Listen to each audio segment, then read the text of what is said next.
Exactly, ওই বরফ পৃথিবীর শুরু থেকেই আছে। উত্তর ও দক্ষিণ মেরু অঞ্চলে এই বরফটা পাওয়া যায় জেনারেলি, তবে প্রধানত উত্তরেই বেশি পাওয়া যায়।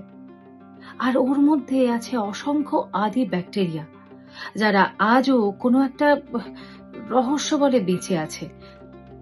আরে, আপনারা কেমন আছেন? আসলে একটা নতুন গল্পের রিহার্সাল চলছে, তাই একটু লাইনস গুলো দেখে নিচ্ছি, ক্যারেক্টারটা বুঝে নিচ্ছি। রাজদেবী 2.0 তে আসতে চলেছে একটি ফরেনসিক থ্রিলার, টান টান রহস্য এবং উত্তেজনা।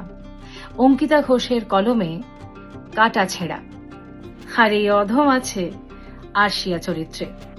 আরো জানতে গেলে, আরো আপডেটস পেতে গেলে রাজদেবী 2.0 ইউটিউব চ্যানেলে কান পাততে হবে। See you soon.